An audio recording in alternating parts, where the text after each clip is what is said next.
Take a slow breath in and let it gently fall away. As your body begins to rest, allow your mind to drift backward, far beyond the modern world, to a time of stone roads, flickering oil lamps, and a small settlement beside a quiet river. Tonight, we will explore the calm rise of ancient Rome, not through battles or noise, but through moments of patience, growth, and quiet ambition. You don't need to remember every detail. Just let the story flow, as Rome itself once did. Long before Rome was an empire, before emperors, legions, and marble monuments, there was only land, low hills, soft valleys, and the slow-moving Tiber River. Here, small farming communities settled. They built simple huts from wood and clay. They raised animals, grew grain, and lived according to the seasons. Rome did not begin as a city of power. It began as a place of survival. Legend speaks of Romulus and Remus, but history tells us something calmer.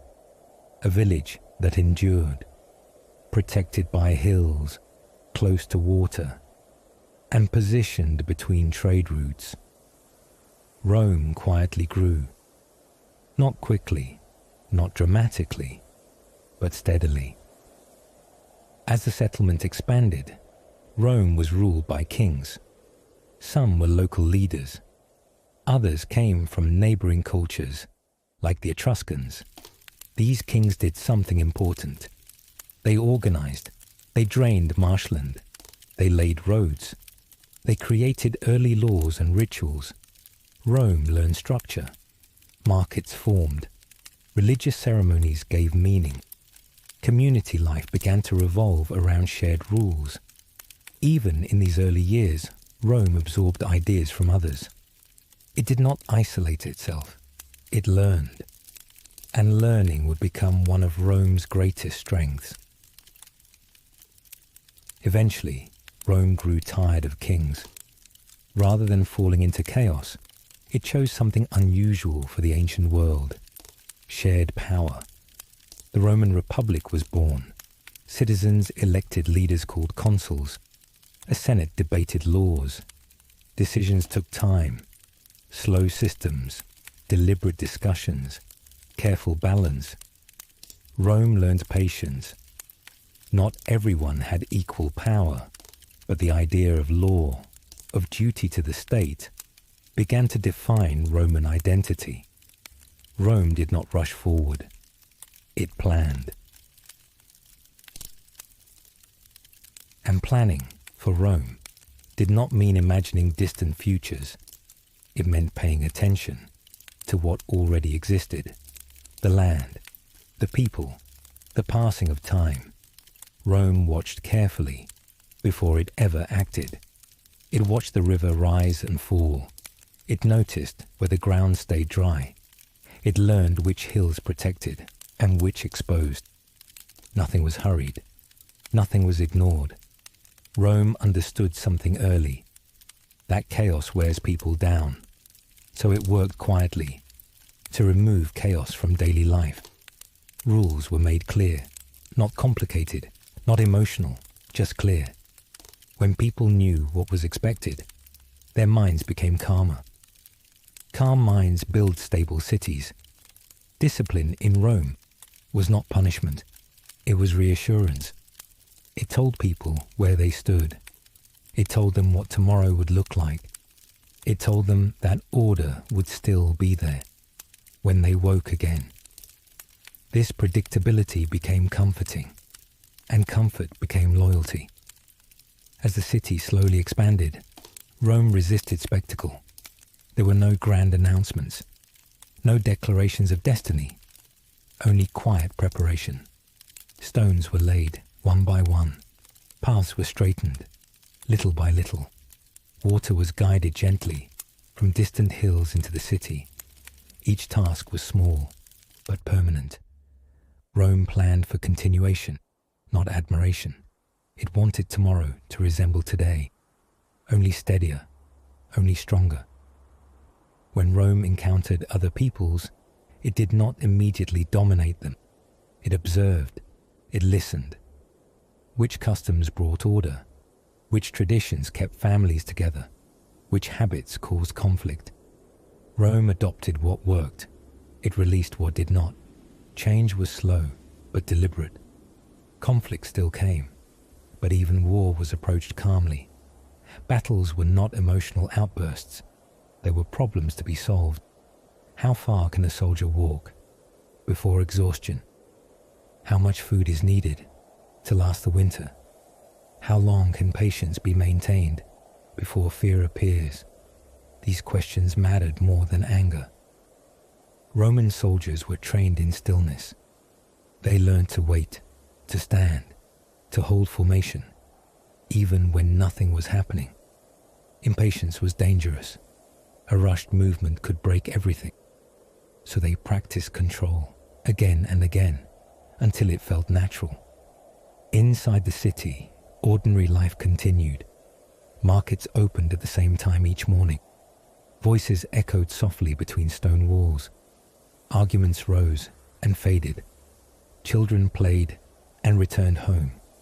Nothing dramatic, nothing urgent, and this was intentional.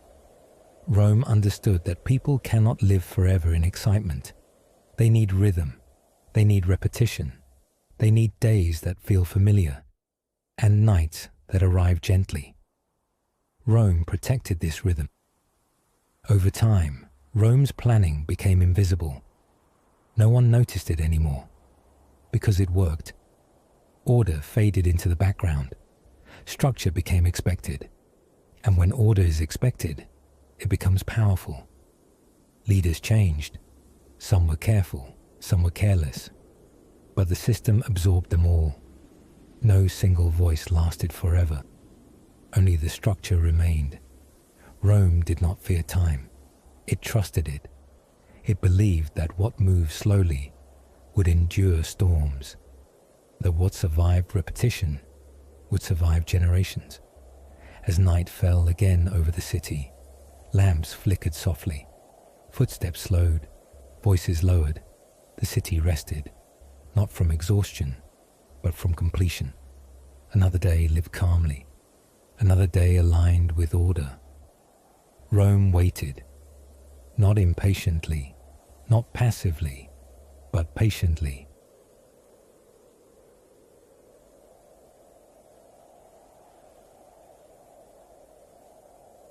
Rome did not see time as an enemy. It saw time as a material, something to shape, something to work with. Where others rushed to leave marks, Rome waited for patterns to repeat. Seasons returned, floods came and receded. Rome paid attention to what survived. Wood rotted, stone endured. Temporary solutions were avoided, not because they failed immediately, but because they failed eventually. Rome built with the expectation that it would still be there long after the hands that built it were gone. This thinking changed everything. Streets were not laid for crowds today, but for movement tomorrow. Buildings were not aligned for beauty alone, but for sun, shade, and airflow. Nothing existed in isolation. Everything was part of a sequence. Rome understood that systems outlive intentions, so it focused less on motivation and more on structure. Motivation fades, structure remains. A citizen might disagree, a ruler might fail, a generation might grow careless, but the system would continue. Time would correct what emotion disturbed. Rome trusted this. Rome's greatest innovation was not its army or its architecture. It was predictability. Law was not designed to inspire. It was designed to repeat. The same rule applied whether the day was calm or chaotic. Justice did not speed up because people were angry, and it did not slow down because people were powerful. This consistency changed behavior. People adjusted themselves instead of testing limits, because limits were known, not flexible, not negotiable, clear. Rome understood that when rules bend, people push. But when rules hold, people adapt. This reduced conflict before it ever appeared. Most arguments never formed because the outcome was already understood. Law became background noise, and background systems are the strongest kind. They do not demand attention. They simply function. Rome did not aim to impress its citizens daily. It aimed to support them quietly. Noise was tolerated, but chaos was not. The city was designed to absorb human behavior without amplifying it. Crowds dispersed naturally. Paths guided movement gently. Friction was reduced wherever possible. Rome knew that tension accumulates when small inconveniences repeat, so it removed them. Water arrived reliably. Food moved efficiently. Shelter followed familiar patterns. When daily life works, people stop thinking about survival. And when survival is not questioned, people think clearly. Clear thinking creates cooperation. Rome valued this more than enthusiasm. A calm population was a productive population. When war arrived, Rome did not change its temperament. There were no sudden transformations.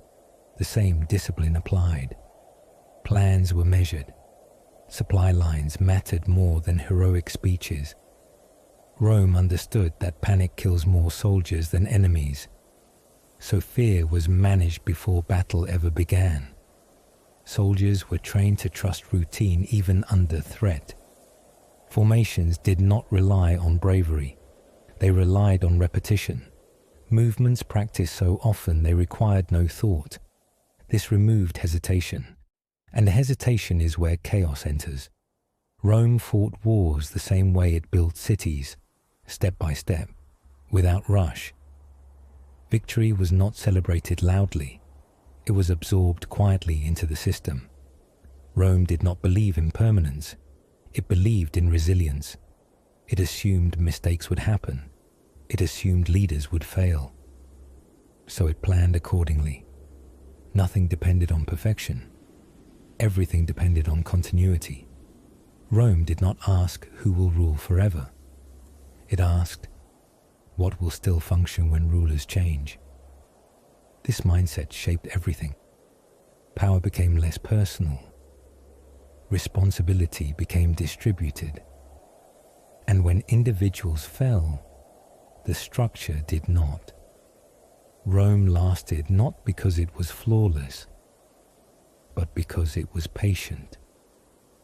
Rome grew like roots beneath the soil, invisible at first, but strong. Each generation added something small, a road, a law, a tradition. Nothing rushed, nothing wasted. Daily life in early Rome was simple. People rose with the sun. They worked the land. They honored family and ancestors. Virtues mattered. Discipline, duty, restraint. Romans believed stability was more important than speed. Their buildings reflected this. Practical, durable, built to last. Stone replaced wood. Temples replaced huts. The city slowly transformed. Rome did not chase greatness. It allowed greatness to arrive. Rome did face wars. But even conflict was approached with restraint. Defeats were studied, mistakes corrected, systems improved. Rome learned how to lose and how to endure. Each challenge strengthened its structure. Calm persistence replaced fear. By the time Rome dominated Italy, it still appeared quiet. Markets hummed. Fountains flowed. Senators debated endlessly. The city was awake but not frantic. Power was not announced loudly. It was simply present. Rome had become something rare in history. A civilization that rose slowly, and therefore rose strong. As night settles over ancient streets, lamps flicker along stone roads, and the Tiber continues its endless journey. Rome rests, and you can rest too, knowing that even the greatest empires began quietly, patiently, one step at a time. Let the story fade as sleep gently arrives.